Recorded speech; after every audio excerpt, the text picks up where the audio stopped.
Hello, class. Today I'll be talking about Rachel's topic, how self-esteem affects sport for development. So the whole cause of playing sport for development is to improve somebody's self-esteem or a team's self-esteem, or let's call it as um, like improvement in the confidence of oneself.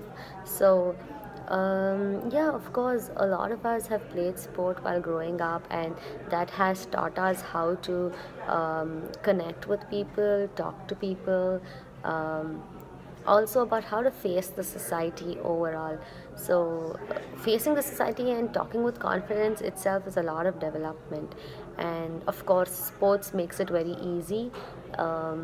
So self-esteem is one of the core concepts of development, and through sports it's easier and faster to learn. What factors affect self-esteem among sports? According to me, the factors that affect our mental toughness, our mental toughness definitely gets better, and our performance above potential. We start believing in ourselves, and when once you start believing in yourself, and then the caption, like many people have always told that impossible is just a word. So once you start believing you can do anything, then of course nothing looks like a challenge to us. And winning and losing is a part of sports, and you start learning how to face losses and then come up with a stronger comeback.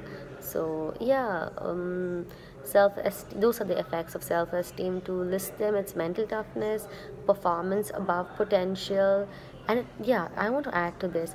It definitely spreads positive vibes. Like if you are confident, then people around you, you spread confidence to them, and they also feel motivated, and then they spread confidence to somebody else. So self-esteem is like if you are good at it, then like you're spreading it, and then it spreads to multiple people and so on.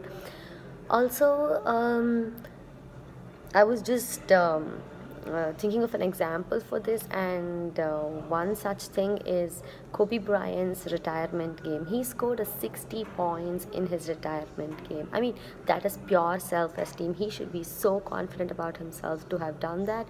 And of course, his entire team has confidence in him. Even on his retirement day, they trust him, and they are so confident about themselves. And it all started with Kobe Bryant, and he spread that vibe and left the team with a great combination, I can call. So, yeah, that was one of my examples for the effects of self esteem. Also, um, the next question is what is the relationship between sports participation and improved self-esteem? So see, sports participation definitely means like you are involving with multiple people. I mean, you have to like be one of the society members, and you will definitely be associated with a lot of different kinds of people. So you will be able to understand the right ones, the stronger ones, the positive ones, the negative ones, and so on. So um,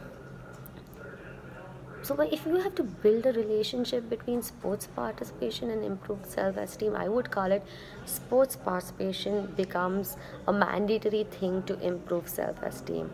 So self-esteem, yes, of course, develops by various other things, but through sports, it's like I mentioned earlier, it's easier, and it comes subconsciously, so you don't have to work towards it. You just play sports, and then you develop that entire factor in your cells without having to work towards it specifically. um, Also, there is a video that I've shared like in the post, and then you can see it. I thought that was an ideal video, because it's always about people around you and the people you are associated with. Like there are people whom you think are better than you or in many ways, but in reality it's not about who is bigger or who is more powerful or anything like that. It's all about who your people you are living with, people you are willing to be associated with. And if they are confident and they spread positive vibes always around you, you feel confident about yourself. And that video has explained it in a very simple but a deep manner, so I thought I would share that with you. And also from one of these articles that I was reading, so the concept of collective self esteem is perceived team confidence, is what the article said. But I would put it this way: team confidence should influence what athletes choose to do as a team, how much ever effort they put in, and their staying power when team efforts fail to produce results. So it's self-esteem comes into action only when you fail. So if you are winning and winning and winning, you're actually building self-esteem. But then the test to the self-esteem comes only when you fail. So just like the confidence in one's team should be able to produce the required performance, may be just as important as the confidence in oneself. So why I chose these phrases was because it is so true. If your team fails, then all of them fail. But then what keeps us going is that one person's self esteem will push the entire team to come back and do better and improve and stay confident and work on their self esteem and moves on and on and on. So, so it's a really good article that y'all should read, and I will be sharing it too on the post. And that's what I feel about self-esteem and about the figure 5.1.